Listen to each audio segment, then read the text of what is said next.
नमस्कार, मैं रघुनाथ प्रसाद आज चर्चा कर रहा हूँ बिहार लोअर जुडिशरी सर्विस और सुपेरियर जुडिशल सर्विस अर्थात सिविल जज तथा एडीजे के रिक्रूटमेंट में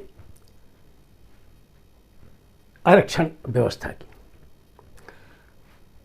वर्ष 1978 में जननायक कर्पूरी ठाकुर जी की सरकार ने सरकारी सेवाओं में पिछड़ा वर्ग को 12%, अत्यंत पिछड़ा वर्ग को 8% आरक्षण की व्यवस्था की थी। इसके अतिरिक्त 3% महिलाओं के लिए और 3% आर्थिक दृष्टिकोण से कमज़ोर वर्गों के लिए भी आरक्षण की व्यवस्था की गई थी। लेकिन ये आरक्षण व्यवस्था जुडिशरी में नहीं थी। हायर जुडिशरी अर्थात हाई कोर्ट्स और सुप्रीम कोर्ट में तो आज भी नहीं है। लेकिन बिहार लोअर जुडिशरी में शेड्यूल कास्ट और शेड्यूल ट्राइब के लिए क्रमशः 14 और 10% आरक्षण था, चूँकि उस वक्त बिहार और झारखंड एक साथ था।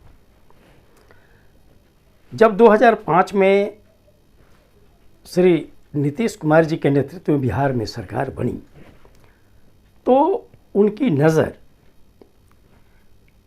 लोअर जुडिशरी, जिससे कि मुंसिफ, सिविल जज चुनकर आते, और सुपेरियर जुडिशल सर्विस, जिससे डायरेक्ट एडीजे चुने जाते हैं। तो इन दोनों सर्विसेज के लिए उनकी नज़र गई और ये पाया गया कि चूँकि SC ST का तो रिजर्वेशन है, लेकिन जो समाज का जो एक और कमज़ोर तबका है अत्यंत पिछड़ा वर्ग, चूँकि उन्होंने सोचा होगा कि यदि पिछड़ा वर्ग और अत्यंत पिछड़ा वर्ग दोनों को एक साथ आरक्षण दिया जाता है तो हो सकता है कि फिर इसमें कुछ लीगल प्रॉब्लम आने लगेगा, बहुत तरह की बात हो सकती है। चूँकि 1978 का जो अनुभव है बिहार वासियों का वो बहुत ही दुख से भरा हुआ है, चूँकि उतने बेहतरीन आरक्षण फार्मूला का भी समाज के उन तत्वों ने जो मनुवाद के समर्थक हैं, सामंतवादी सोच के समर्थक हैं, जातिवाद, भयंकर जातिवाद के पोषक हैं, उन लोगों ने विरोध किया था और विधि व्यवस्था की समस्या पैदा हुई थी। तो श्री नीतीश कुमार जी ने बहुत ही तरीके से SC ST के आरक्षण के अतिरिक्त 10% आरक्षण की व्यवस्था अत्यंत पिछड़े वर्ग के लिए की। और इस आरक्षण फार्मूले के आधार पर अर्थात 27% आरक्षण हुआ। इस आरक्षण फार्मूले के आधार पर मुझे लगता है कि 3-4 वर्ष तक जुडिशल सर्विसेज में अपॉइंटमेंट की प्रक्रिया पूरी की गई। लेकिन इसी बीच एक केस हो गया ऑनरेबल पटना हाई कोर्ट में। केस का फैसला मेरे ख्याल से बिहार सरकार के निर्णय के अनुकूल नहीं आ पाया और बिहार सरकार को ऑनरेबल सुप्रीम कोर्ट में जाना पड़ा। ये केस वहाँ चल रहा था। इसी बीच एक सोशल जस्टिस के हित के दृष्टिकोण से बिहार में 2015 में महागठबंधन की सरकार बन गई, जिसके हिस्से जनता दल यूनाइटेड, राष्ट्रीय जनता दल और कांग्रेस पार्टी। तीनों को मिलाकर जो सरकार बनी, चूँकि भारी बहुमत से इस सरकार आई थी, और नीतीश कुमार जी के मन में ये बात रही होगी निश्चित तौर पर कि अति पिछड़े वर्ग को जो आरक्षण दिया गया उसे कानूनी प्रक्रिया से गुजरना पड़ रहा है। लेकिन उनके मन में ये बात थी कि अत्यंत पिछड़े वर्ग और पिछड़े वर्ग का प्रतिनिधित्व लोअर जुडिशरी में होना ही चाहिए, चाहे वो सिविल जज का पद हो या एडीजे का पद हो, जब हाई कोर्ट और सुप्रीम कोर्ट में कोई आरक्षण नहीं है, किन्हीं के लिए।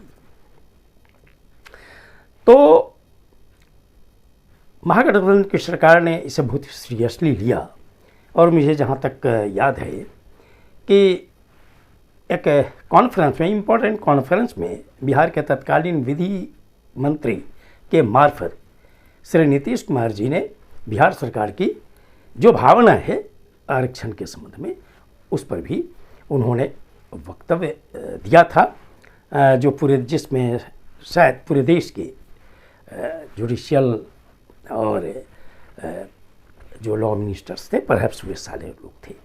सुप्रीम कोर्ट में भी बिहार सरकार ने अपना पक्ष बहुत ही मजबूती के साथ रखा और ये खुशी की बात है कि वर्ष 2016 में सुप्रीम कोर्ट का फैसला बिहार सरकार के पक्ष में आया और इसमें ये निर्देश दिया गया कि बिहार सरकार पटना उच्च न्यायालय से समन्वय स्थापित करते हुए आरक्षण की व्यवस्था कर सकती है। बस श्री नीतीश कुमार जी ने सोशल जस्टिस के हित में उस महागठबंधन सरकार के कैबिनेट से पास कराया। 2017 से ये फार्मूला लागू है और ये फार्मूला है कि एससी को 16%, एसटी को 1%, अत्यंत पिछड़ा वर्ग को 21%, पिछड़ा वर्ग को 12% आरक्षण दिया गया, जो कुल 50% है।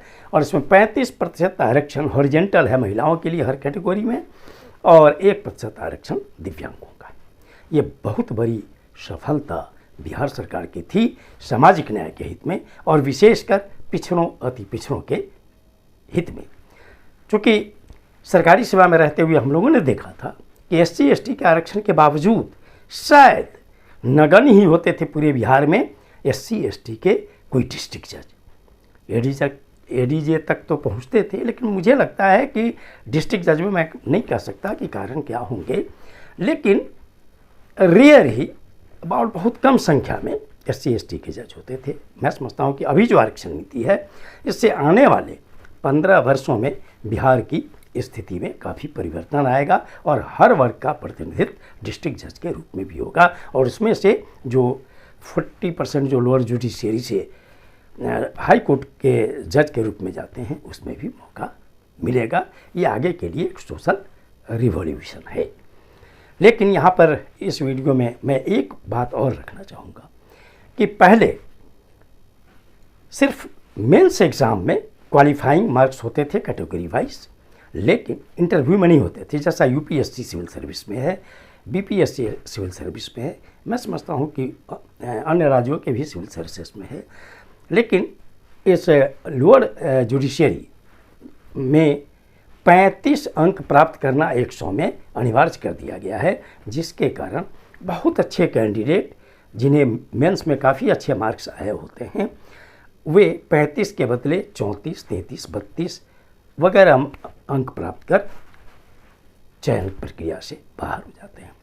मेरा अनुरोध होगा एक बिहारवासी के नाते, भारतीय होने के नाते, कि इस पर भी बिहार सरकार को और माननीय पटना उच्च न्यायालय को इस पर विचार करना चाहिए और अलग से जो क्वालिफाइंग मार्क्स है इंटरव्यू में उस प्रक्रिया को हटाया जाना चाहिए।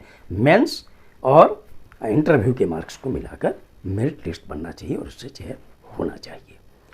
ये वीडियो आपको अच्छा लगा हो तो निश्चित तौर पर लाइक करें, शेयर करें। अब तक मेरे चैनल को आपने सब्सक्राइब नहीं किया तो सब्सक्राइब करें, बेल आइकन को टच करें ताकि मेरे हर आने वाले वीडियो का नोटिफिकेशन आपको तुरंत मिल जाए। आप सभी लोगों के लिए शुभकामनाएं। धन्यवाद। जय